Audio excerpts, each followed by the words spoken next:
Hello, everybody, and welcome back to Talking About Birds, the only Cardinal podcast that, like Lars Nootbaar, just wants to spend time with Shohei Ohtani.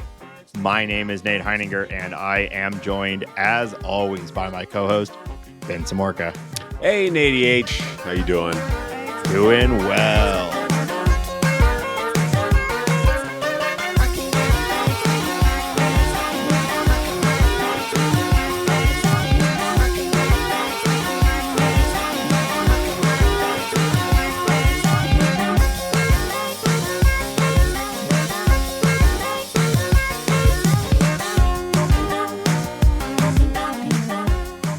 If you have an idea for the opening bit, tweet us at Talk About Birds.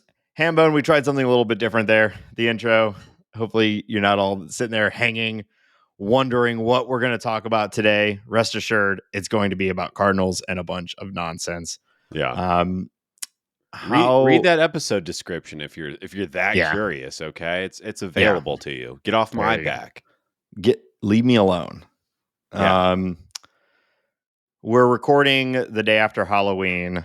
You know, we know you are a hypocritical man. You hate all holidays and gatherings of people for a good time, but you've expressed joy around Halloween.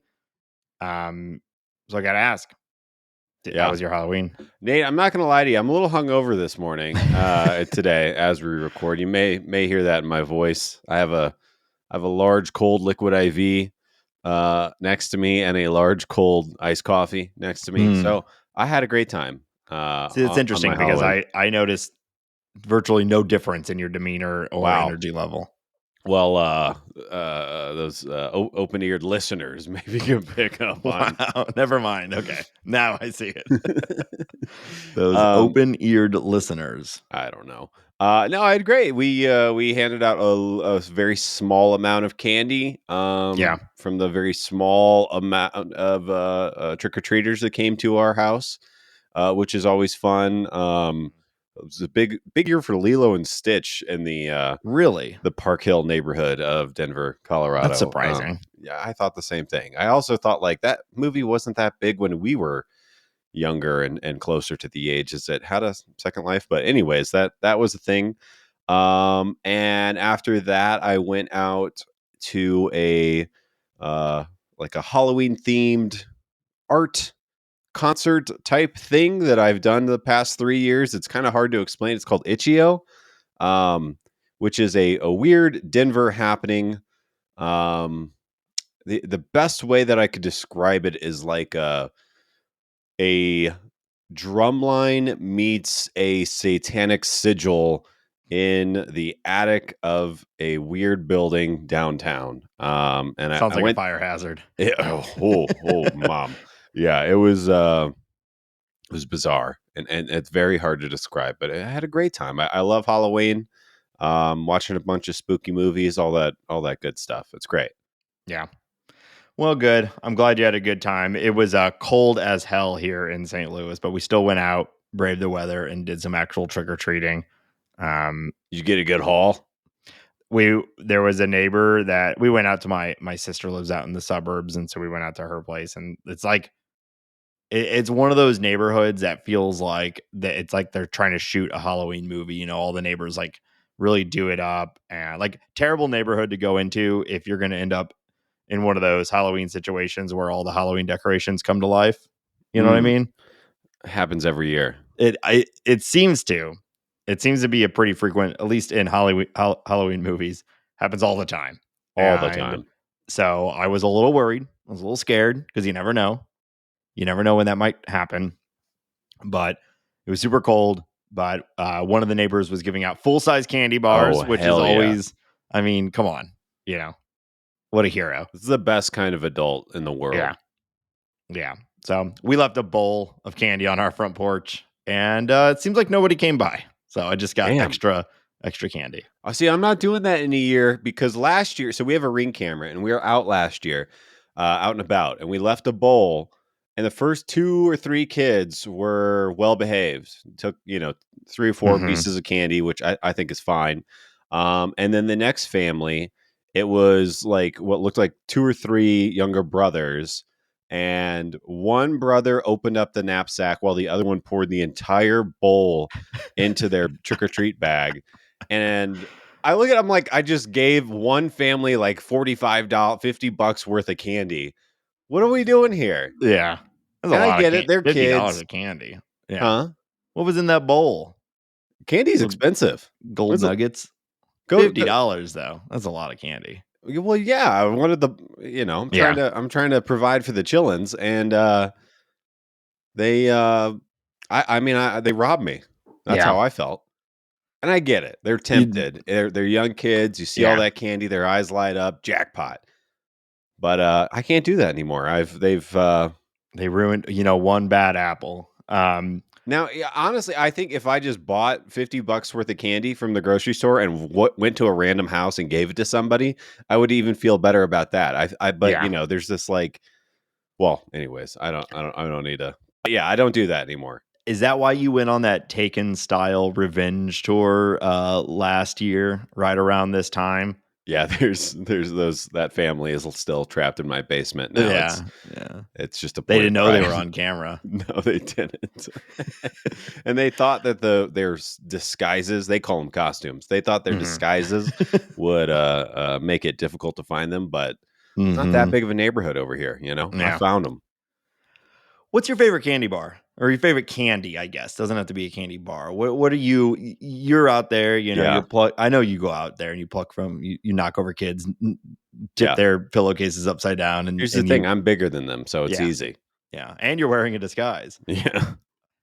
What Um, what, what are you picking from the candy bowl if you have your choice? Honestly, this is a basic ass answer, but a Hmm. fun size Snickers, Yeah, man, it just hits so good. I love a Snickers.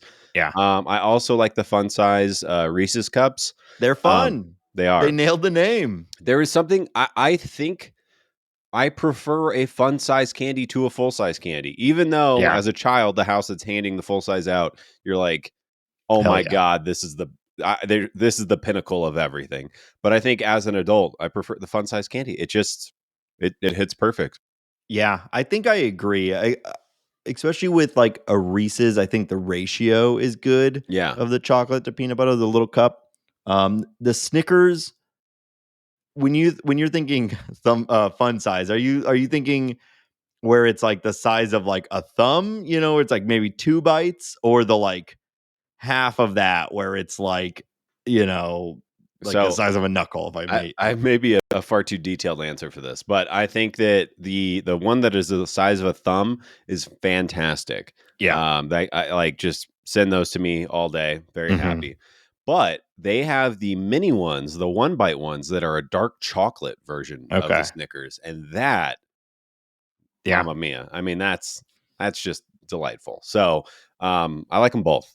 Okay. Yeah, I'm not a big dark chocolate guy. And I think I agree. I like the thumb size. That's the most fun size. The Yeah, little ones, that's where I think the balance actually gets off is a little off on yeah, a Snicker. It's too much chocolate. I need more nougat, yeah. baby. More Nougat, more peanut. caramel. Yeah, Yeah.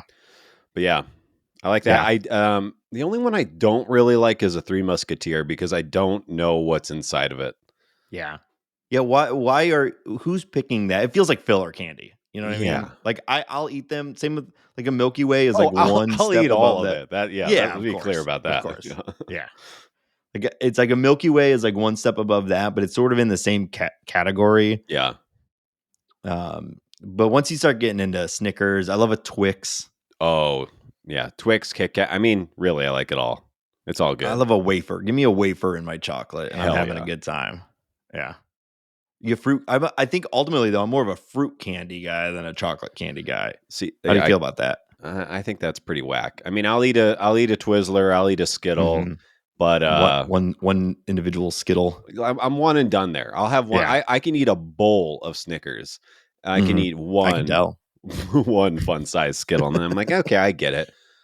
Would you eat like a one big Skittle, like a singular fun sized Skittle, like No, a thumb sized Skittle? that sounds horrible, It does sound horrible. and they're not that Mm, good to begin with. So yeah. Jaw gets tired after enough Skittles. You know what I mean? I guess. Okay. All right. Well, happy Halloween to everyone. This is Halloween. Spooky, scary skeletons. Well, we've got 1 to 3 games left of the World Series. Yeah. We're gonna continue our coverage of that. We'll talk about the World Series more specifically a little bit later, but we are really, more importantly, we're right on the cusp of the off season officially starting. So we can maybe, some things are going to start happening over the next few weeks. Some news is going to start trickling in. Some actions are going to start happening, and we've actually had a few over the last week already. But we can really expect the off season to begin in earnest, really next week, which I'm excited about. But still, plenty to talk about from a Cardinals standpoint. We actually kind of meant to talk about this last week, but I think we spent too much time talking about random bullshit. But Tommy Edman has been nominated for a Gold Glove in the Yeah. utility Gold Glove category. Congrats to Tommy. What do you think about that? Yeah, I think that like on a high level, I really like that the utility Gold Glove exists, especially I Yeah. think the way that players are deployed in our modern game. Wow. So I think that's cool. Now, unfortunately for Tommy Edman, he's going up. He's nominated alongside Mookie Betts and Ha-Seong Kim, Yeah. both who are better defenders than he. And Mookie Betts, who I know we've talked about it a couple of times this season, but he did something this year by playing. I think I would argue he's the best right fielder in baseball. Yeah. So he has that, right? Like he's a Gold Glover at right field and maybe a Platinum Glove winner there. But then he also played short and second at a very good level, and I think Yeah. that pretty much locks the award up for him. Like this is what that award should be for, in my opinion. Yeah. Well, and that route is not the most common when you see people moving from outfield to infield. Like it's not crazy uncommon for your elite middle infielder to take starts in the outfield, center field or otherwise, because that's just the type of guy they are. They can kind of play anywhere. But you don't often see a right fielder uh, platoon over to be your starting shortstop or your starting second baseman, especially when they haven't done it in a long Right. time. And to do it at his level, yeah, I think you're And right. It's Mookie Betts probably pretty easily. it's just the skill set, right? You look at Yeah, Ha-Seong Kim, he's a great shortstop. He slides over to second, and he's a great second baseman. Of course he is. Those are skill sets that make sense. The plays are very similar. Obviously, you're making a different side of the turn on the double play, and you're at a different angle. But it makes sense that Ha-Seong Kim is a very good shortstop, a very good second baseman, and a very good third baseman. It's just a much harder thing to do, or to do what Mookie Betts did. And I know Tommy playing out in center, and the way that he was kind of moving around this year was a huge or a big help to the Cardinals. yeah, But I think that Mookie Betts is just a higher caliber of defensive player, and that's really what it comes down to.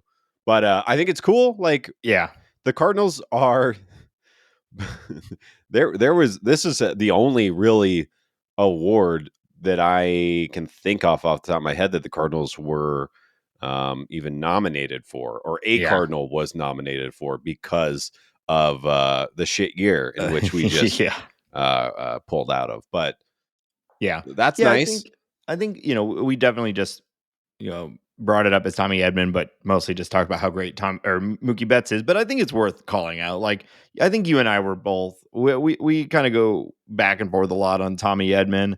And I think for fair reasons. And we were pretty slow to accept the Tommy Edman as a center fielder experiment. Well, And I think he deserves the recognition of this nomination, and I think it's cool for him. yeah, And I do think ultimately he was a pretty good center fielder, which is quite the accomplishment when you were previously one of the best defensive middle infielders in the right. game. So I just want to make sure, like, we have a tendency to walk over Tommy Edman. So like, let's give him some credit, give him some flowers here. Like that that is a challenging thing to do, and he got better and better at center field as Yeah. the year went along. And I don't know, like I know that I can just be a contrarian for a contrarian's sake, which is Always annoying. helpful, and it's a healthy attitude and way to handle things. But I just feel like his prowess in center field was shoved down my throat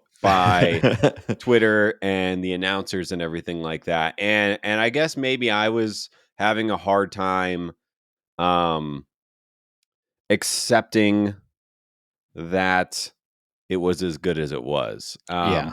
I still feel strongly that I also think he has more value in short and second, and kind of Yeah. bouncing in between those two options, because the Cardinals have good center fielders on the team Right. that, like, I wouldn't. And I know there's injuries, and this year was just a shit year. Yeah. It was the way that it was. But so I guess what I'll try to say, and to not come out as the most negative person, is that, like, Tommy did a great job. I really want the job to go to Tyler O'Neill or Dylan Carlson or Lars Nootbaar in the Yeah. future, and let Tommy keep doing his thing on the infield. However that shapes out. That Yeah. being said, maybe he's going to be a Seattle Mariner here in a couple of months. But Yeah. yeah, Yeah. I mean, he was there because all three of those guys you just said were out, right? yeah. And so it's like we needed someone. And now that role is probably filled by Palacios. I'd be really surprised if Tommy Edman is getting meaningful time in center field in 2024 as a St. Louis Cardinal. Um, But he but did such a great job, Nate. He's he's nominated one of for those utility guys. Gold Glove. Defensively, I believe that he will be good anywhere you put him. Yeah. He's just one of those guys. It's a real skill set of his. We've seen it when he started playing shortstop for the Cardinals. It started out like, okay, he seems pretty good, and then a couple weeks in, it was like, wow, he's a really good shortstop. And same with second base, and then same with center field. He's just a very skilled defender. But we think that there's a higher ceiling both offensively and defensively for some other guys on Yeah. the team. And Um, if Tommy Edman is our starting center fielder in 2024 at any point, we're probably back into some sort of problem that we got into in 2023. yeah, that would be less than desirable. So yeah, great job, Tommy. Yeah. I'm proud of you. Um, Wow. I always had your back. Yeah. We've always been big Tommy Edman supporters on this team, on this show. I think he is a player that is easy to see his value and what he brings to the table, and his consistency Uh-huh. in that value add makes Yeah. him an easy player to talk about. Wow. Let's talk about other good news here. Jojo Romero. Yeah. Quite the breakout last year, looking like a steal from the Philadelphia Phillies. Remember Edmundo Sosa? We liked him. We did. I like Edmundo Sosa, but it's hard to argue that the Cardinals didn't do a fantastic job kind of flipping this piece, Edmundo Sosa, who seems to be kind of leveling out to like a speedy defensive replacement Yeah. on the infield, to a guy who kind of forced his way into closing and arguably was the Cardinals' best relief pitcher for at least a few months this year. Yeah, he did a combination of forcing himself into the picture and also being the last man standing there for a little while too. So Availability is yeah, important, right? yeah. But unfortunately, him, like everyone else on the team, basically, really didn't play the end of the season because he ended with an injury. But we did receive some good news regarding JoJo for 2024. Yeah, it looks like his knee injury is clearing up, and it looks like that he will be starting spring training normally and everything like that. And then I also just wanted to throw out a couple of numbers to make him, just to kind of put his season into context a little bit. He only had 36 innings in 23 at the big league level. But during that time, he put up a 2.22 FIP, which is fantastic. And was striking people out at a 28% rate, almost 30. And I think, well, we'll talk about this in a little bit, but maybe he's supplanting Gio Gonzalez or Gio. Oh my God, my hungover brain can't think of Gio's last name. Gallegos. Gallegos. Wow. Is Gio Gonzalez? He was a starter for the That- Nationals? Is that Correct. okay? Yeah. Yeah. Geez. Anyways, good job, Jojo Romero.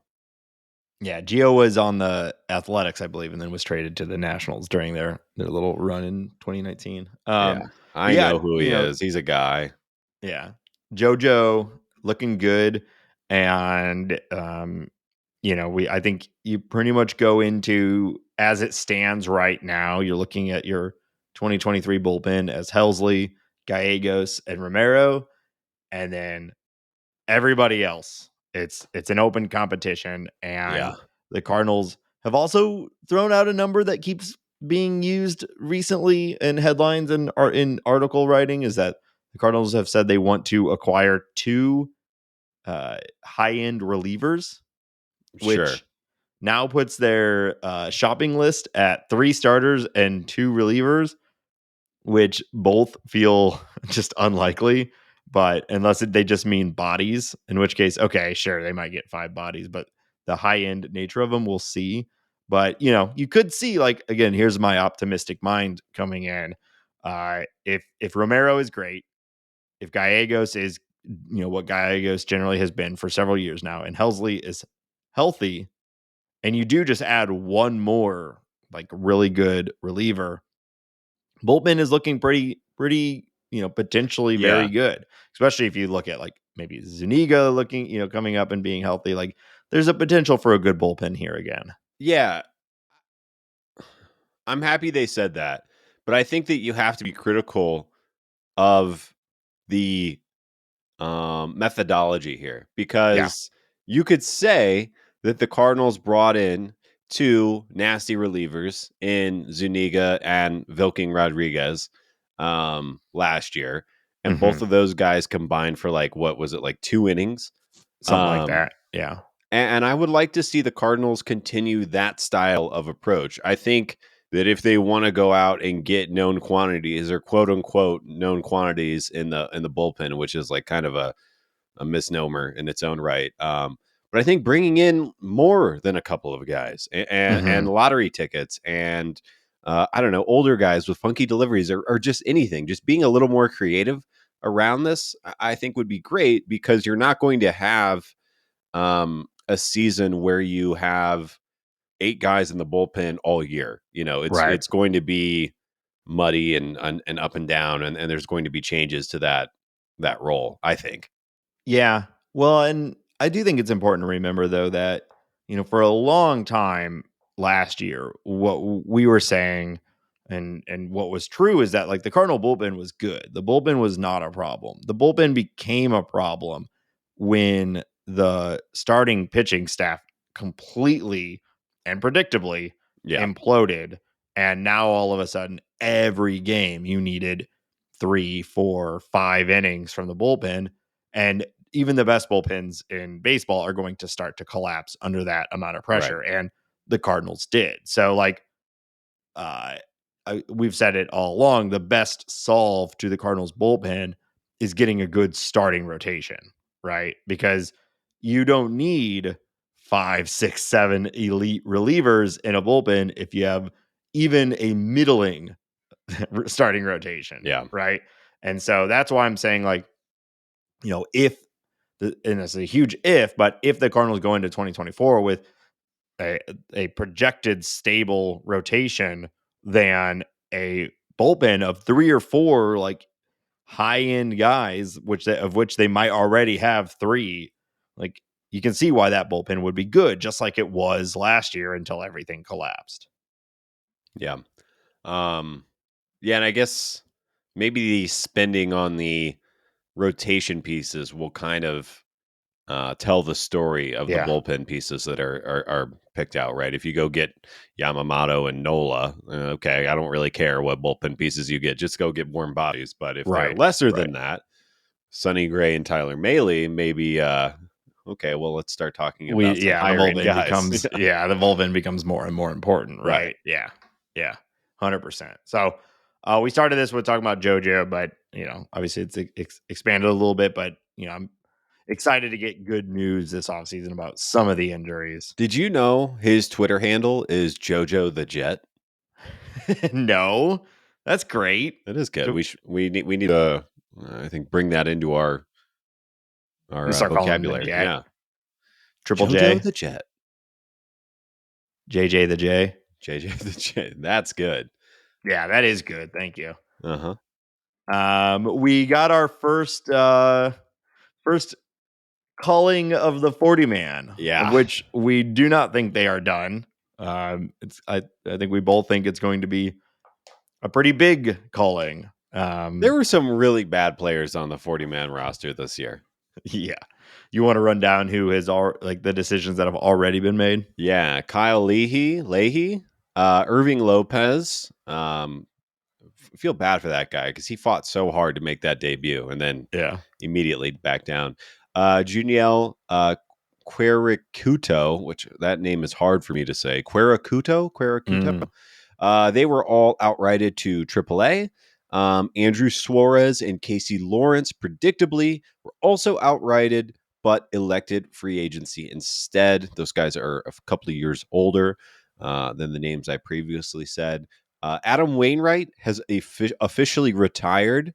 I think he posted his retirement documentation on Twitter, which is funny and classic Waino. So that clears his spot off the 40-man. The 40-man stands at 35 players currently, but that is not counting the 5 players on the 60-day IL, which are, of course, Dylan Carlson, Brendan Donovan, Packy Naughton, Wilking Rodriguez, and Guillermo Zuniga. And I would assume, I think the only one on the bubble there might be Packy Naughton, unless they're not feeling great about Wilking and Guillermo's health situation. I would assume all of those guys will be getting a spot on the 40-man once the paperwork goes through and they have to protect people and so on and so forth. Yeah, I would think so too. I think you hold on to all of them. I mean, obviously, if we go and get some guys, we're going to need to push some people out. But as it stands, there's really no reason to let any of them go or risk letting any of them go, depending on how the DFA goes. But we're projecting a handful of DFAs here coming up too as we get closer to the deadline. We did a pretty good or good. I don't know about that, but we had crushed it. We discussed this previously. We're predicting Kisner, potentially Dakota Hudson, Woodford. A handful of these more household names that are all going to need to make space for apparently upwards of 5 new pitchers, according to the Cardinals. Yeah, and I still think I think that the focus, and we're going to focus on free agents here in a second. The focus has been on free agents, but I am convinced that one of the 3 starting pitchers, who I actually think is only going to be 2, will be traded for. I think a trade is going to happen. Yeah, and it'll likely be a multiple for one style deal. You would think, which will likely clear additional space off and let's say 1 or 2 of those names of the 4 or 5 or whatever the package looks like will be on the 40-man, making more room. Yada yada yada. Yeah, I think we're anticipating a pretty significant change to the overall 40-man here over the next couple months. Yeah. Yeah, I think so. Actually. Okay. What have you listened to any of during the playoffs? Waino was in the booth for a couple games. Did you catch any of that? Yeah, like a few weeks ago. Yeah. No, I thought he did good. He's charming. He's good. He's it's I don't know why I feel this way, but I'm about to be 35 here in the new year. So Waino is only like 5-6 years older than me. Mm-hmm. For some reason, it's only 5 or 6 years. Like, we almost crossed over in high school. It's not that big of a gap. Waino talking, I feel like he's in his mid-50s or something. The Yeah. way that he talks about the game and I don't know, he's got like a I don't know. He's old soul, I guess, maybe is what it is. But Yeah. that I kind of like was struck by that. I think just hearing him speak for that extended of a period, which we don't normally, usually it's in 1 or 5 minute bursts and post games or whatever. Yeah, but no, I'm not being critical. It was more just an observation and kind of funny. Well, what stood out to me with Waino is that a lot of these broadcasters he was partnered with, and especially when you think of someone like a John Smoltz, when they're just negative, Yeah, right? Like they just seem to hate the game and hate being a part of broadcasting it. And Adam Wainwright is still just like, wow, isn't it fun to be here, guys? Like yeah, half the time, And I kind of like that. He's kind of like this like puppy dog, that's even though I agree with you, like his it's almost like his cadence and some of the topics he brings up give him this sort of old soul sort of mentality. He's kind of always been that way, yeah, but it is almost always rooted in like joy and wonderment at like the spectacle of the sport, and I appreciate that, and I hope that he holds on to it. I like like yeah. you know it seems like the natural way of things for broadcasters is they just get grumpier and grumpier as I people wear more necklaces while playing baseball or something. I don't know. and I think that John Smoltz has some very interesting insights sometimes, and I think he adds to the game sometimes. And I think that Joe Davis is great. I think that Joe Davis is probably one of our best color guys right now. I think he does great. But John Smoltz, he is such a curmudgeon. I mean, Yeah, why are you here? Like, it yeah, seems like you hate what you're doing. And I think that maybe skewing somebody a little younger, maybe somebody who's embracing the modern game a little bit more would really, really help the World Series broadcast and these playoff broadcasts, or even what does he do? yeah. Monday Night Baseball, I think, throughout the season. Yeah, So there's a not a big fan. there's a big hubbub right now because the World Series is projecting it to be like the lowest watched World Series like ever, or at least in the last 5 or 6 years, like from a rating standpoint. Sure.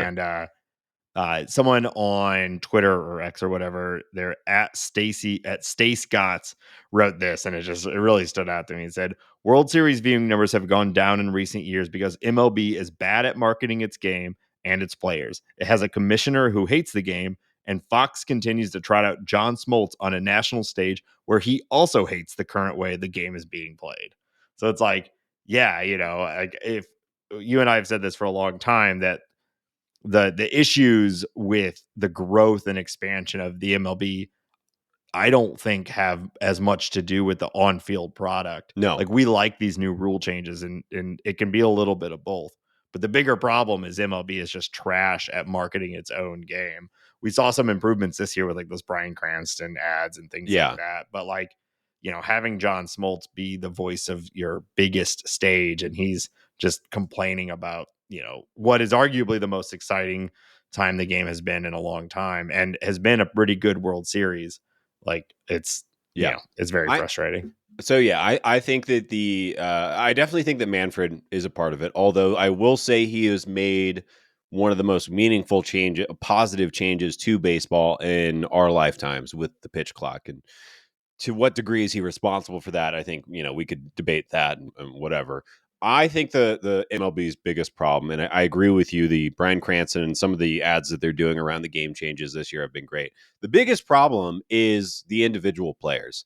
You look at like the NBA, for example, and oh, I'm forgetting the Heat, the Jimmy LeBron Butler. James. No, I think Jimmy Butler. He's the Heat's big player who he showed up essentially in costume to photo day as like an emo kid, and he straightened his hair and he put some fake lip piercings in, and that was on sports news media for like 48 hours, and that's because you have a superstar athlete showing personality, being strange, and kind of playing with the whole media thing, and that's obviously one very specific example.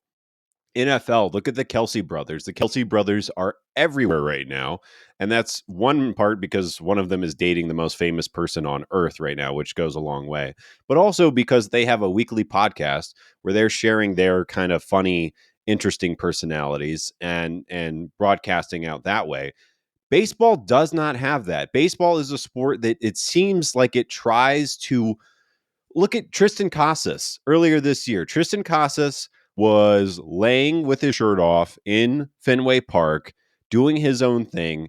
And there was, I don't know if you remember this, this was months ago at this point, but there were reports about how some of the older players in the Red Sox dugout in the clubhouse were like, you got to tighten up. You can't be like this. This isn't the Red Sox way. This isn't how baseball players go. Yeah. It's this whole entity that like crushes individuality out of these players.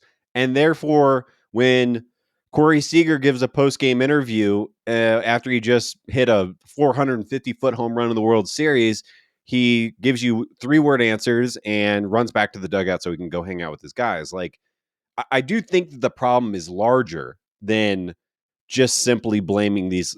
Am I making any sense? I feel like I'm.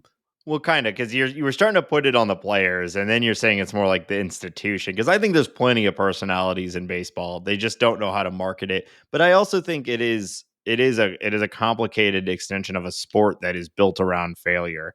You're in a game like basketball or football.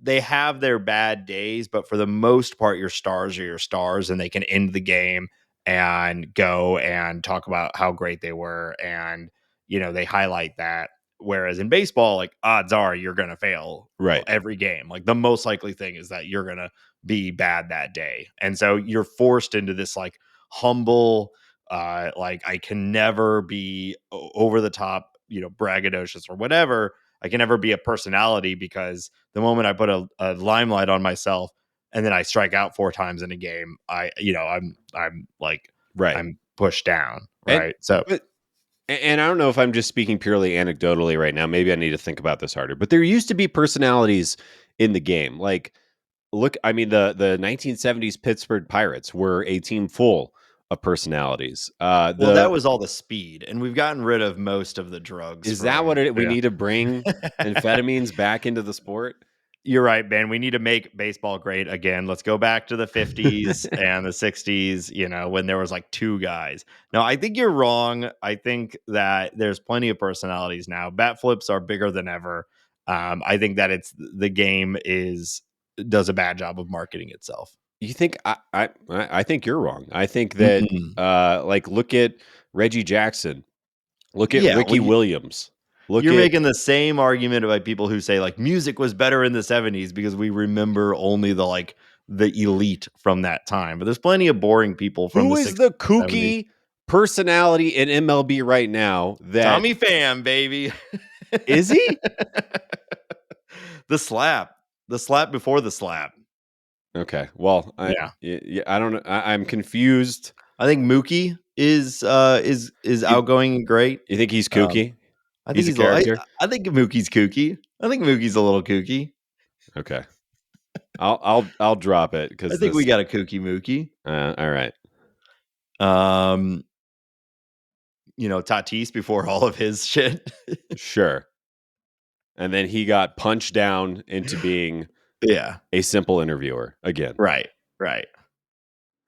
Let's move on. Let's talk about the free agency that's coming up. So we're seeing a bunch of data out there on projected salaries. People are trying to get ahead of what this market is going to look like, and try to figure out how much money some of these guys are going to cost.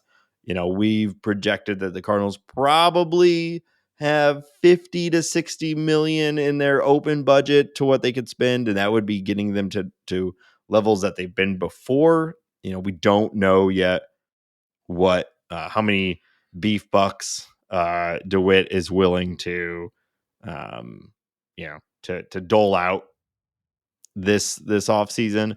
So who knows what the actual cap on the budget could be. But that's, I think, why it's interesting for us to try to predict or project how much money these guys might cost, because you can start to build it into a framework of who the Cardinals might be able to go after.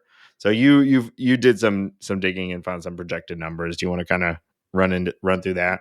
Yeah. So first, I wanted to talk about. I think that there's been some chatter about Yamamoto, the 25-year-old phenom from NPB, who I I don't think the Cardinals are going to get, but I did think it was important to contextualize what kind of dollars we can expect. And um, so the easiest way to do this, I think, is to look at Masahiro Tanaka, who was also posted for the MLB when he was 25, and was Yeah. also a phenom who was putting up. He was twice as valuable, like 2.3 times as valuable as the average MPB starting pitcher at the same age, which is extremely similar to what Yamamoto is doing. And obviously, there's a time frame here. The game is different. Pitching is different. Japanese pitching has taken a step forward since Tanaka was posted back in the day. But anyway, so Tanaka received 7 years, $155 million. As you remember, he was a Yankee, and essentially was good right away. I don't think he was ever great, Right. but was a very solid pitcher in a very tough division in a hard to be good or in an offensive ballpark. Um, so Tanaka's, if you project Tanaka's deal back then to what it would be today, it'd be 225 million over 7 years, which totals to 32.14 million per year.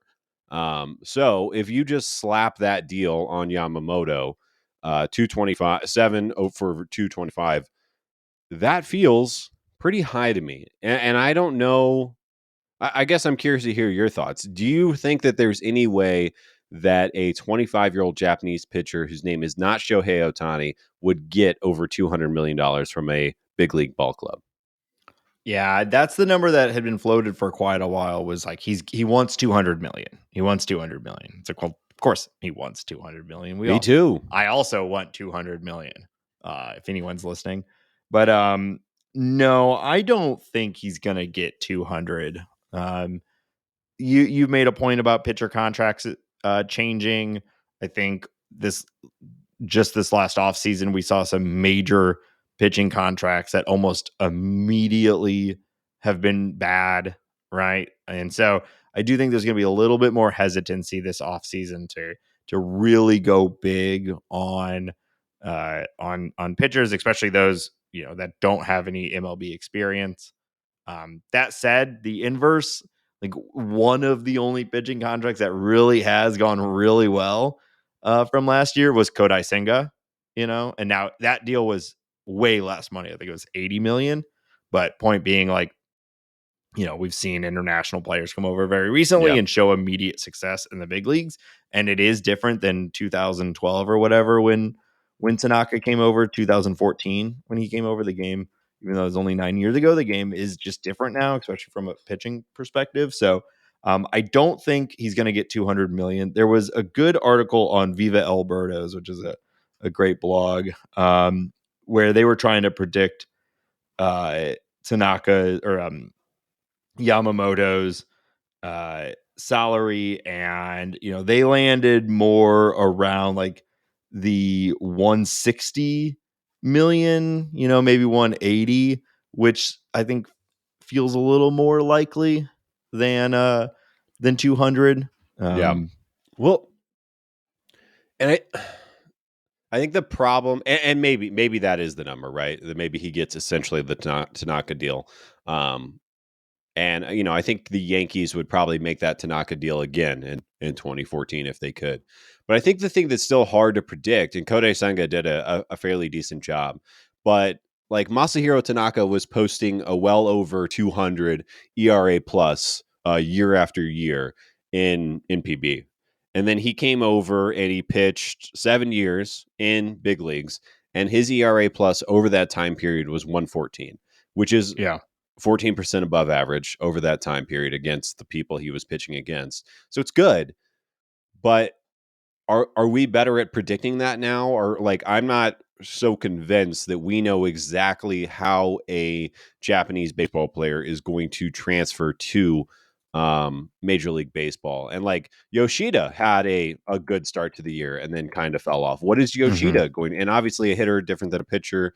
I think that's a harder adjustment just because of how difficult the pitching is now in Major League Baseball. But yeah, the predictability I think is really hard, and what exactly you're getting, I think it's really hard to say. Yeah. And I want to make sure I pulled up the article here just to make sure I had my numbers right. And so where they were the Viva Alberto's article, Viva, oh my God, Viva Alberto. Let me start We over. all know what it is. You suck. Viva Alberto's article. Surprisingly difficult to say. They're projecting actually 6,120 for Yamamoto, but also a roughly $20 million posting fee, which is Right. a part of this whole thing. So I would be really surprised if you're getting him for 6,140, considering the hype and the teams that are likely to be in on him. But if that's the case, you have to imagine and hope that the Cardinals are in on that. So we'll see, but I think it's going to be more like with posting fee and everything. Yeah. 160 to 180. I'm imagining some degree of bidding war. But I don't know. You saw Arenado and Nootbaar went to Japan, and they were at the game, so that's cool. Yeah. Nootbaar's out there doing the work. It is cool. Is there a real value add there? I don't know, but I do like it. It's fun. I want to go I to mean, you have Japan. to imagine if all offers are generally in the same ballpark, and there's a guy on one of the teams that like you're tight with, Yeah. and you're going to a whole new country. I don't know. It can't hurt, I guess. Like, Yeah. well, it could hurt if Nootbaar was like a douchebag or something, but Yeah. sure seems like everybody loves him. So Yeah. if I you've mean, got him out there and you've got Arenado, future Hall of Famer, just even lightly being like, hey man, come play with us. Like, yep. wouldn't that be fun? Like, it can't hurt, right? Luis Robert, I mean, there was a lot of people talking about he went with the White Sox not only because of the money, but because they had a handful of Cuban players there already, and it kind of makes that transition easier. And that, I mean, makes sense to me. You're, like you just said, you're flying halfway across the world. You know, some familiar faces, I'm sure, go a long way. Yeah. Yeah. So I'm wondering how, it always feels like there's like one big chip to fall in the market, and that sort of dictates a lot of other things. So I'm wondering if Yamamoto is going to go early or go late in the off season. I think the Shohei Ohtani. I think that Yeah. because a handful of the teams that are going after Yamamoto will be in the Shohei Ohtani sweepstakes, and I think that will dictate everything. Yeah. If the Mets get Shohei Ohtani, which I would hate so much for various reasons, it seems like Yamamoto and Shohei Ohtani is not going to happen. Unless Steve Cohen just fully goes full Steve Cohen. So I guess He not tried to impossible. remember last year he tried to pay $30 million for Carlos Correa, and that fell apart. But there was just like a $30 million a year add to their budget that he tried to do, and it was stopped at like the last minute. So, Yeah. And then Correa had a terrible year. Yeah. Funny how that works. Of course. Two other pitchers that I wanted to call out from this kind of thought process, and I think we'll eventually break down majority of the pitchers, but two that I thought were interesting, and I'm going to put them we'll put Eduardo Rodriguez with the Tigers in like the 2-3 category as far as where he'd slot into your rotation, and then Tyler Mahle in kind of like the 4-5 slot. Although Nate and I were joking that the Cardinals are going to sign Tyler Mahle and he's going to be like a strong number 2. Yeah. So we'll see. But when I saw you throw his name on the list, I was like, damn it.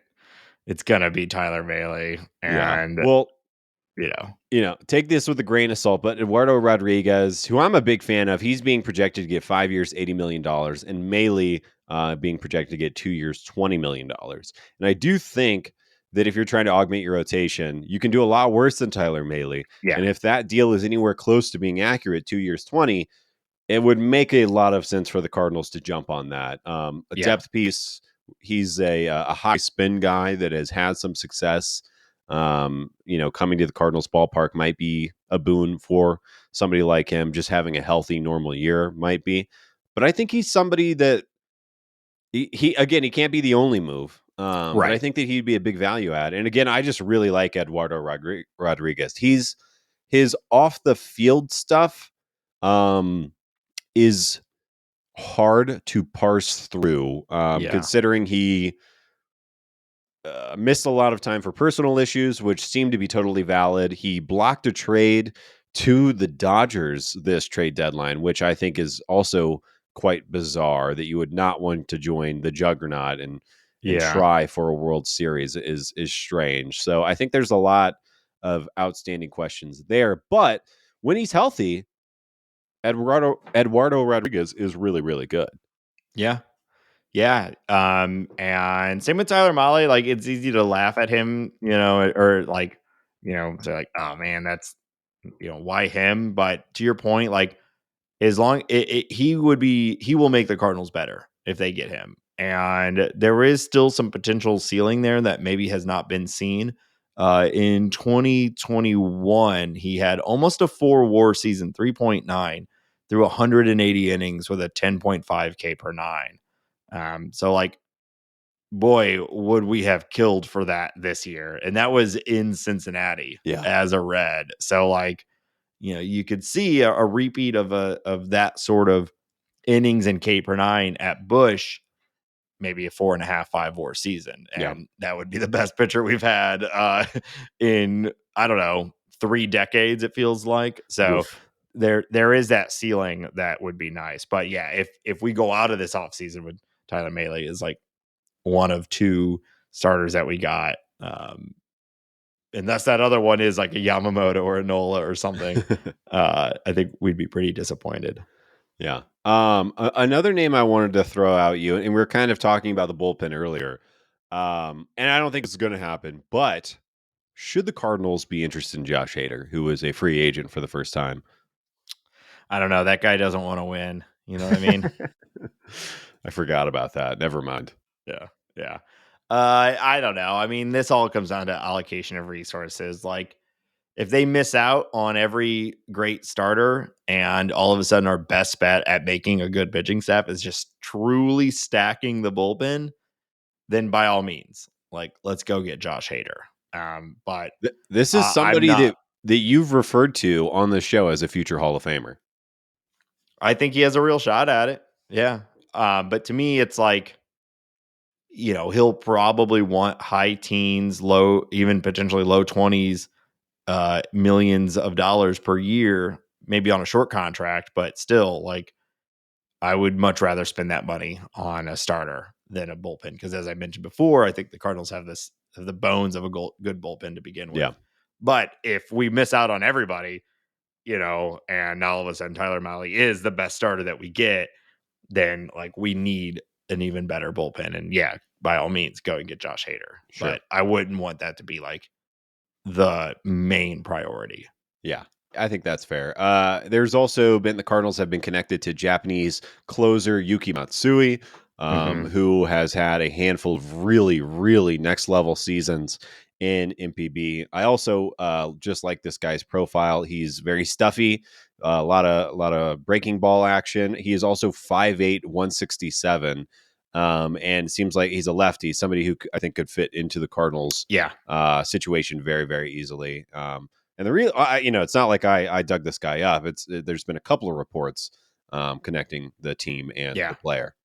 That one seems like I've seen some reports that it's almost done, even like the Cardinals have basically, almost rule breakingly come to pre agreements with Matsui. So Yeah, I'm actually going to be kind of surprised if they don't sign him. yeah. And it seems, Matsui. Oh, yeah, sorry. seems like exactly the type of guy to go get. Yeah, Matsui is 28 years old. He has 236 saves in MPB, a 2.43 ERA over that time, and over 12 Ks per nine. So, if he comes over and he's a three-ish lefty, a three-ish ERA lefty reliever, it seems like a no-brainer. And he's also, still relatively young. And also, I like a little guy. A little guy throwing gas is a lot of fun. Yeah. Yeah. I don't see why not. Like that, you imagine he won't be too expensive. So seems like a perfect. And the Cardinals have done it in the past. Sung Waino, going and bringing in relievers from outside of the MLB and having success right at the big league level. So I think that one makes a lot of sense. Pitching. Just Just go go get get them the all. pitching. Yes. Yeah.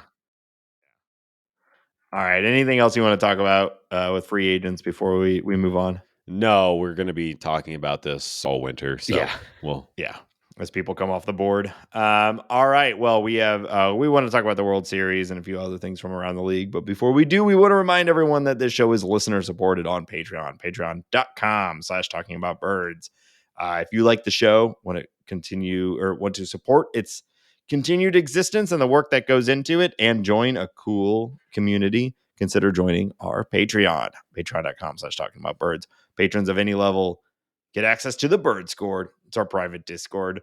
It's been very eat the rich lately, which is great. So if that sounds like your vibe, come on in. We'd love to have you. And if you want to support the show in another way, consider leaving a review on your favorite podcast platform. Ben, where can people find us elsewhere? Yeah, make sure to follow us on Twitter at Talk About Birds. We're on Instagram at Talking About Birds. You can find us on TikTok. We got a TikTok. Google us on TikTok. TikTok us on TikTok. This show is available on Spotify. You can listen to us there if that's your preferred listening platform. And if you do that, give us a review over on Spotify. 5 stars, baby. 5 stars. Spotify, do it. And you can email us any thoughts, questions, criticisms, whatever you got, to talkaboutbirds@gmail.com. And you can find all of that information. You can listen to the podcast. You can share this with your friends, even if you want to. Go to talkingaboutbirds.com. Again, you can find all of that information at talkingaboutbirds.com. That's right, Ben. And you know what else you can find now at Talking About Birds?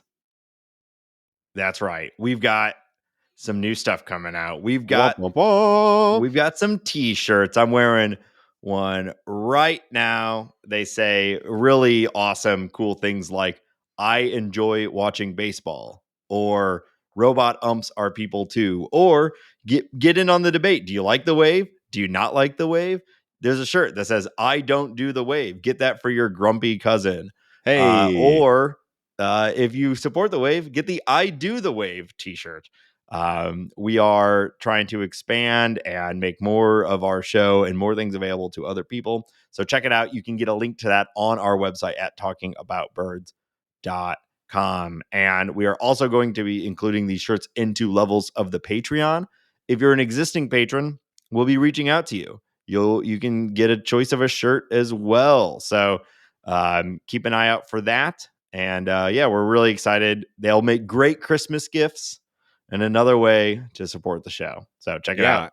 And I'll just say, like, Nate and I were, obviously we're idiots, but we didn't want these to be shitty shirts. We both ordered samples.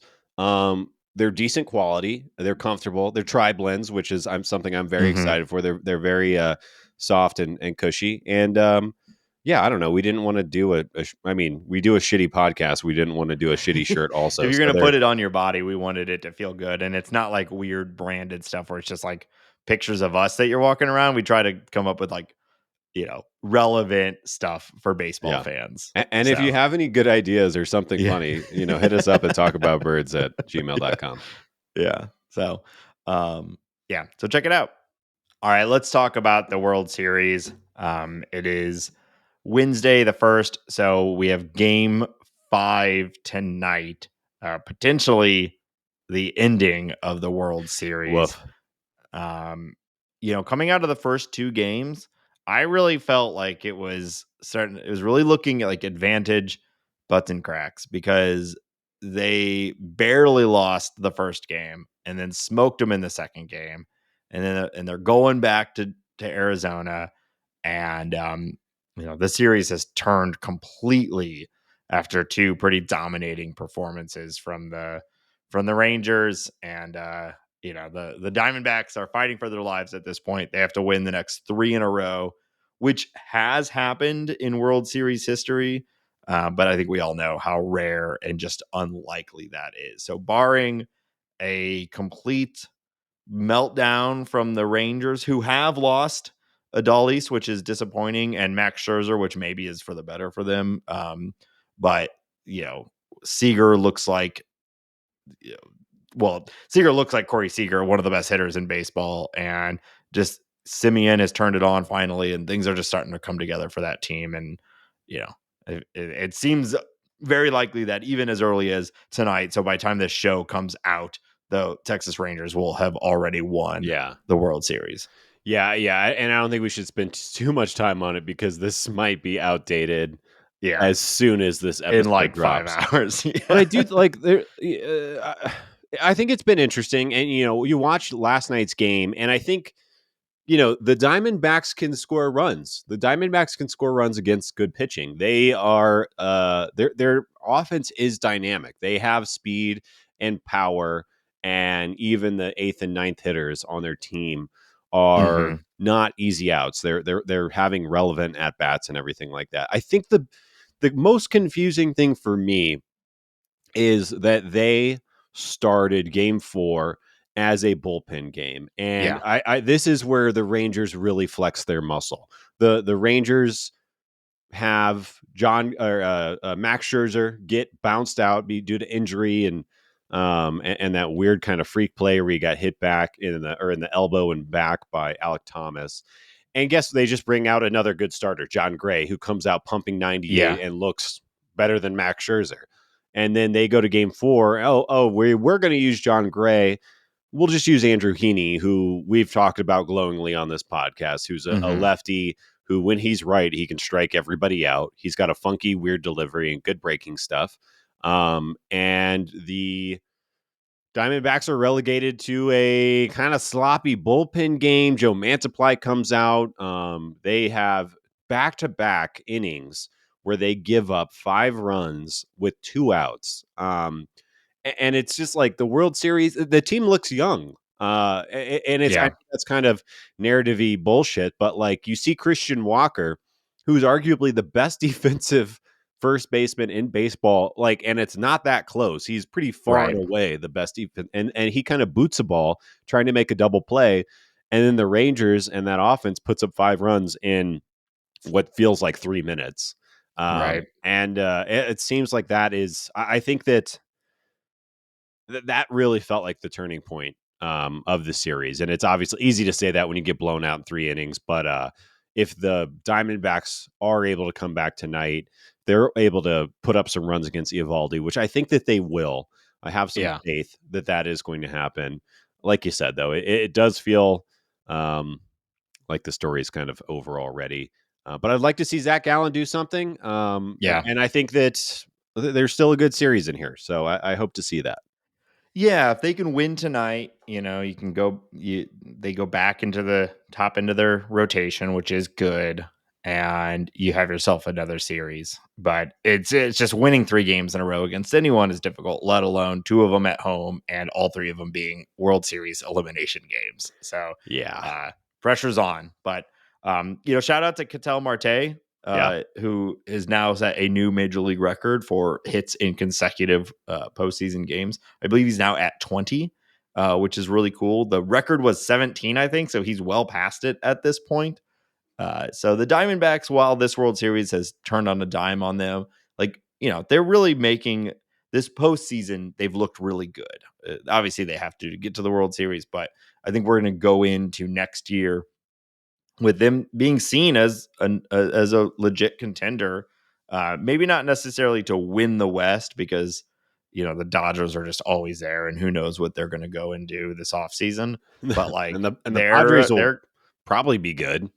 Yeah, it's a difficult division, and then the Giants, who knows, like, it's a tough division, but they have to be seen as a good, young, up-and-coming team, and Corbin Carroll might win the MVP next year, Yeah, so, it's been fun. I know we talked about it earlier, I don't wanna rehash all of that, but, like, the ratings being bad for this, I don't think matter at all. I personally believe that these sorts of World Series actually do more big picture good for the game than having a lot of eyes on the TV in that moment. You need these like other market teams getting to the World Series, and you need invigorating fan bases that maybe have been not able to celebrate this deep for a long time. And so the Rangers are probably about to win their first ever World Series, which I think is great. absolutely. Um, and the Diamondbacks have likely made a whole lot of new fans and invigorated a fan base that has needed some help for quite a while too. So I Yeah. think it's good. And I don't think people like you and I or anyone listening to this show should give a shit about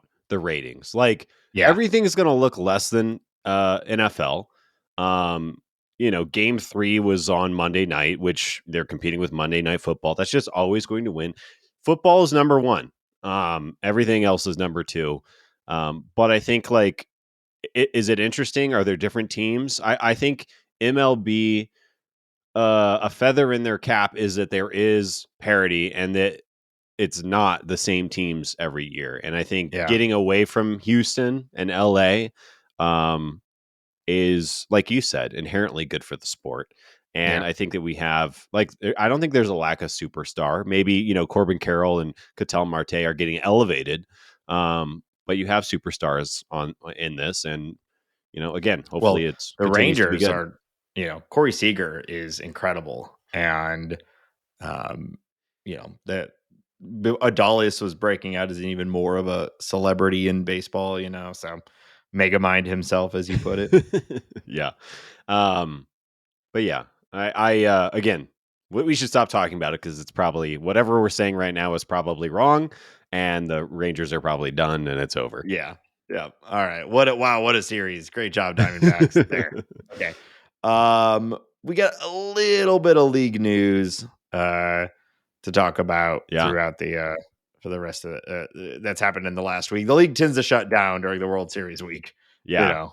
I remember the Cardinals had to get like special privilege to fire Mike Schilt in the middle of the World Series. So So, uh that was fun. But yeah, what do you got here for us from a who league still news seems to be perspective? in the conversation with the Padres. I feel like we're Yeah, we're about to get a return of Mike Schill. We'll see what yeah. happens. But yeah, a couple of weird stories in MLB this year that I'll hit on really quickly.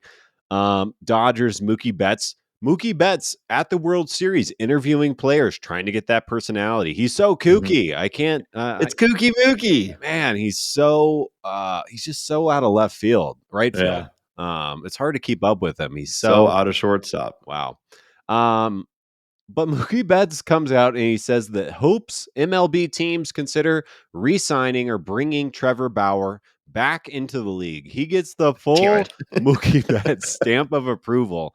Now, we didn't really hit on this, and mostly I didn't really want to bring it into the league news section because I think it's not the most fun thing to talk about. Um, but Trevor Bauer has mostly been exonerated with some leaked or some information that he and his legal team leaked. Essentially, and I don't want to say anything definitive on this because Bauer, like, he's not a kind of guy I would ask to water my plants. I don't. There's just Right. something about him. I just don't trust him.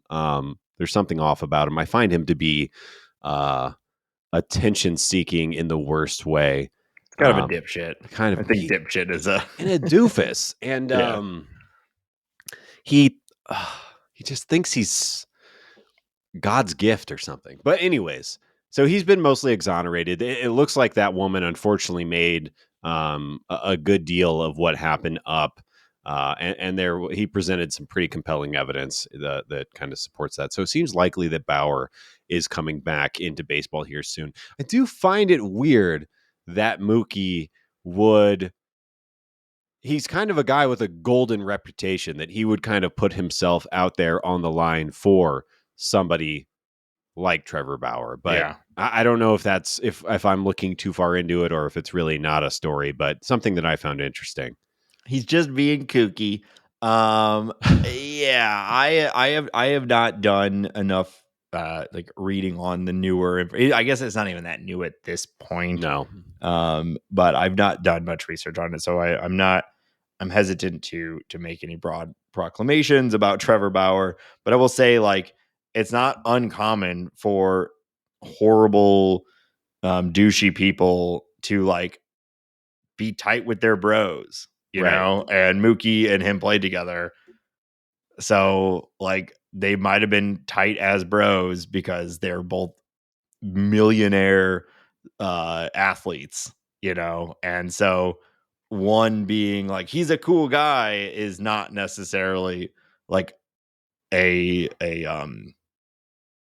like valuable reference, Yeah. you know. So I am surprised as you are that you would even bother going out to say something like that. It's weird. But I also don't really care. I need to better understand the reality of what has happened before I would say like, yeah, go sign Trevor Bauer. Yeah. And I still don't want the Cardinals to sign him. So I will. So I read through all the stuff and essentially it appears as though, and I'm making this judgment based off the information that was provided from Trevor Bauer's legal team. So yeah, huge grain of salt there. But it seems like they have proof that the woman in question planned it. And there were some pretty damning text messages in between her and a friend. And they were kind of hunting for a baseball player. And Trevor Bauer is either dumb enough or carefree enough or whatever to take that bait. So, yeah, I think it's not like he comes out looking squeaky clean. But anyways, yeah. I don't want to talk about it anymore. Yeah. Yeah. I mean, my last thing would be to say that we said from the beginning, we hope that the allegations are not true, Yeah. because like I would rather that That than these horrible things to have happened, yes, you know? that not So exist in our lovely world. yeah, yeah. Yeah. So okay. Yeah, let's move on. Okay, this story is I'm curious to hear your opinion on it. And Nate, I'm going to take a little bit of a shot at you just because I feel like you could be um I'll call them a victim. You could be this victim. But a lawsuit has been filed against Jorge Soler and the Braves for damages related to facial injuries sustained from a ball Soler threw into the crowd in 2021. Yeah. I Well, will I've say, been on the record saying the only time I'm catching a home run ball is that it like embeds itself into my chest right. and is extracted in the hospital and they let me keep it. So, like, if you get hit in the chest and almost killed by a home run ball, there's a lot more just like chance and randomness in that, right? Yeah. So I understand how like that never comes up. You never hear about somebody getting in trouble for home run. It's not like they were controlling it. But when you throw a ball into the stands, especially when you're a Major League Baseball player, you have a lot more autonomy over where that ball Mhm. is going. And I guess I'm curious if you were in this person's shoes and you were sitting in the outfield and Jorge Soler rifles a ball into the stands and you get hit by it. What are your thoughts? How are you feeling in this situation? Well, I'm also, very aware of my own, capabilities in this regard. And if I get smashed in the chest by a ball tossed to me from a Major League Baseball player, I'm laughing Yeah, and I'm not holding them accountable. That's on me. So sure. I don't know that I'm the best example for this, because I also just don't have I guess I haven't been in many situations to have a litigious nature, but my first thought is not like how do I hold someone accountable for Right. this? So while I think I definitely could get hit in the chest by this and hurt, I don't think I'm looking for restitution. I'm like, damn it, I fucked it up. Yeah. I should have caught that, right? Yeah. So now like broadly, um it's both very surprising because this is just it's baseball. Like a whole thing about baseball is that you have an opportunity for a ball to come flying at you, whether it's been hit or thrown to you by a player. Right. Like it's just, and sometimes that's a rookie's first hit ever, right? And that just gets flung to you into when you're out in the stands too, even sometimes up in the upper decks. Yeah. So like I'm surprised that someone feels like they have standing for like this to have been considered a like, you know, criminal or otherwise, like something that you could actually bring suit on. That said, on the flip side, like, you know, it's America, baby. You know, like someone got hurt at a thing, so there's Let's go. like Yeah. let's go. You know, so I guess I'm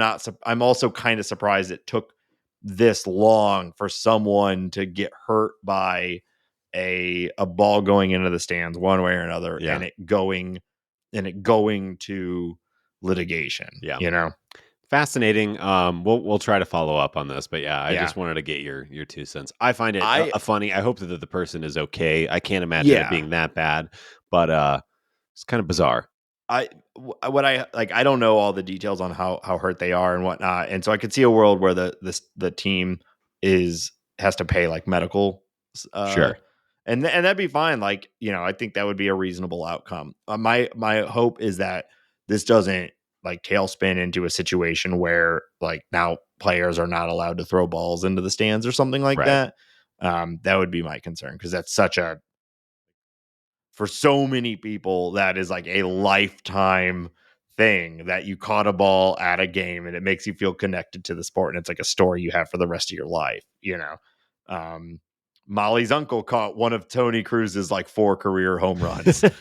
And like, I know that's not the same, but like I caught a ball thrown to me by Brian Jordan back when I was a kid. And like, it is seared into my memory, you know? And so like, it's such a thing in baseball.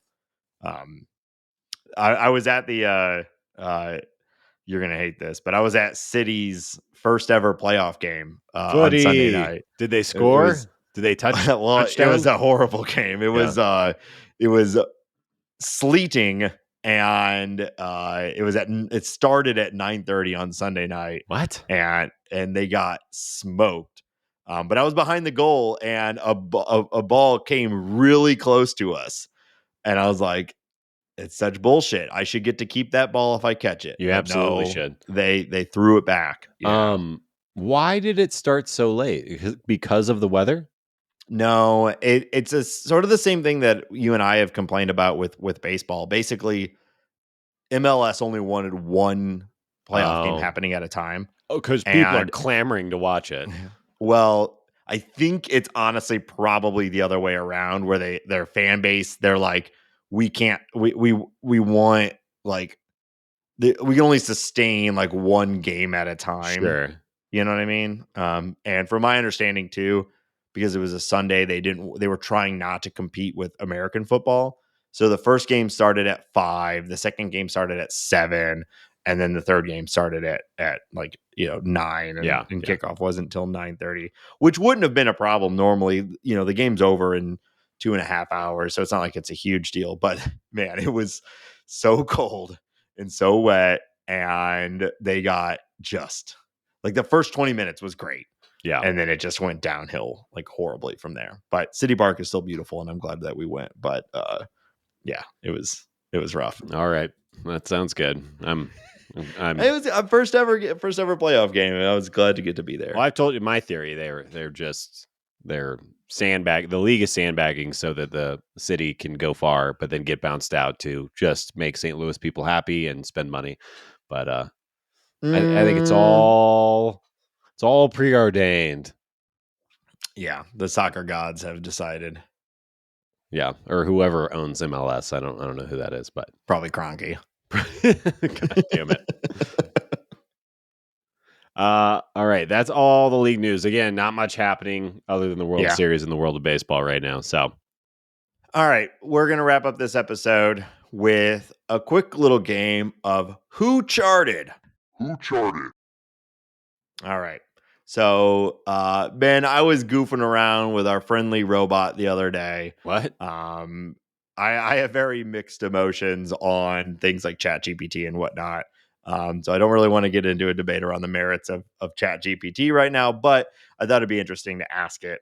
who are the top 10 best St. Louis Cardinals of all time. Okay. And your game here is to guess how the robots have determined, or what the robots have determined as the 10 best St. Louis Cardinals of all time. Okay. I think some of it's pretty obvious, but it's not fully as obvious as you'd expect. So we're gonna go down standard rules. You get a guess, three strikes and you're out. Yeah. So I've got it pulled up here in front of me, and you can guess, and we'll go from there. Yeah. So I just want to, my thought process here, knowing how Chat GPT works, it's obviously just scraping the internet and regurgitating shit. So it's probably weighing on people who have been mentioned in the past 20 years more aggressively than folks historically. It would be my guess, with the maybe Bob Gibson and Stan Musial being the outliers there. It also, I would imagine, is trending towards people who are mentioned more often. So sorting by controversial rather than production. I'm just kind of thinking out loud here. I don't know if this is right or anything, but I'll just start naming some guys. Okay. Albert Pujols. Albert Pujols coming in at number 4. Really? It has little blurbs. Pujols had a remarkable career with the Cardinals from 2001 to 2011, a 3-time MVP with St. Louis. He was an incredible hitter, known for his power and consistency at the plate. Cool. Another thing to note, ChatGPT is only caught up to 2022, I think January of 2022. Yeah. So it doesn't actually even know anything about the season of 2022 with Pujols. So still surprising. You think he'd be higher. I will say Yadier Molina. Yachty is on there. He's coming in at number 7. Okay. Molina, the longtime catcher, has been with the Cardinals since 2004. He's won multiple Gold Gloves award, been selected numerous All-Star games, and has been a crucial part of 2 World Series winning teams. Cool. We'll just do them both at the same time. Stan Musial, Bob Gibson. There you go. That is 1 and 2. Stan is 1 and Bob is 2. I don't have to read all of these. Yeah. I'm trying to think. I want to say Mark McGwire just because of the pub. I'll say Mark McGwire. No, Mark McGwire is not on the list. All right. Let's say Adam Wainwright. Adam Wainwright is not on the list. I am very surprised by that. Yeah. So you've got 4 right, 2 wrong. So there's 6 more guys that you could guess. 4. Okay. Let's do Slaughter. No, Ben, he is not on there. Ha! You have swung out. You've struck out. That is horseshit right there. Well, you missed a few obvious ones, I'm going to say. A few of these you could argue, but I'm going to run down the list, okay? Number 1, Stan Musial. Number 2, Bob Gibson. Number 3, Ozzie Smith. Sure. Yeah, I was going down. Well, first, I was trying to start with more current players, and then I was just going to work down the Hall of Famers. Gotcha. I cannot believe Slaughter was not on the list. But anyways. So Ozzie is number 3. Number 4 was Albert Pujols. Number 5, Rogers Hornsby. Sure. Makes sense. Number 6, Red Shanedeist. Sure. Number 7, Yachty. Number 8, Lou Brock. Sure. Number 9, Dizzy Dean. Yeah, I probably would have gotten there. Yeah. But Slaughter is better than Dean and Brock and Yachty. So, I mean, obviously I'm arguing with a fake AI. I don't know bot, what you here. I'm gonna type. I can be annoyed. Slaughter is better. Well, let me finish the list. And number 10, this is the one that I was kind of the most surprised at. Chris Carpenter coming in at number 10. That is also a bad one, but makes sense. Yeah. I mean, it honestly, it comes off as an individual's personal opinion based off of who is their favorite. You know what I mean? Yeah. Which is kind of intriguing because it's a robot. It's kind of expecting it just to go off of like war list or something, Yeah. but it really seems to have picked personal favorites.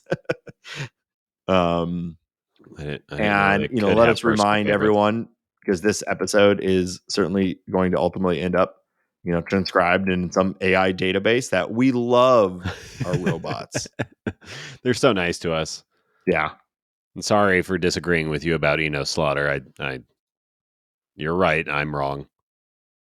I wrote Slaughter is better than Dizzy Dean into the um into the chat, Yeah, and what he here's its said. response been. Thank you. ChatGPT is a male. Comparing Eno Slaughter and Dizzy Dean involves considering their distinct roles and impact on the St. Louis Cardinals, and opinions about who was the quote unquote better player might vary based on different criteria. Both Slaughter and Dean were exceptional players in their own right, excelling in different aspects of the game. So, Great and then they wrote point. like 20 paragraphs about who is better. So I think you just got schooled by a robot. So That's a good point. I didn't think about any of that. So you're right. yeah. Dizzy Dean had like 5 good seasons. Eno Slaughter had like 15. Wow. No, makes sense. I submit.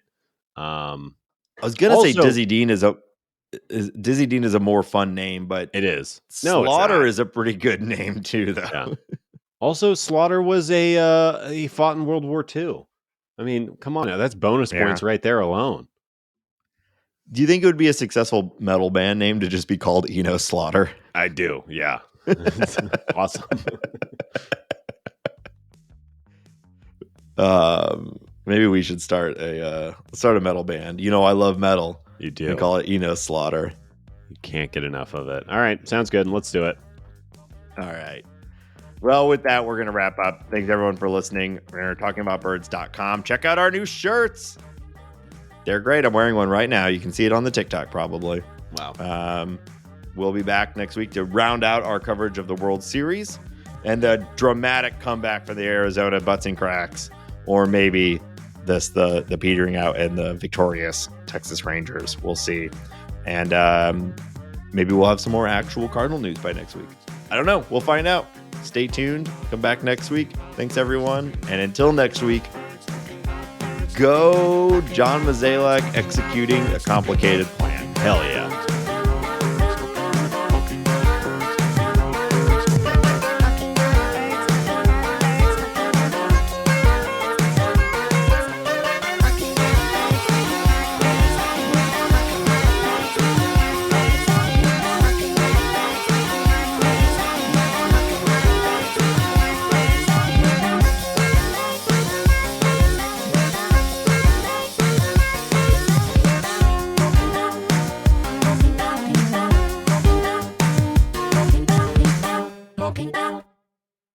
All right, here we go.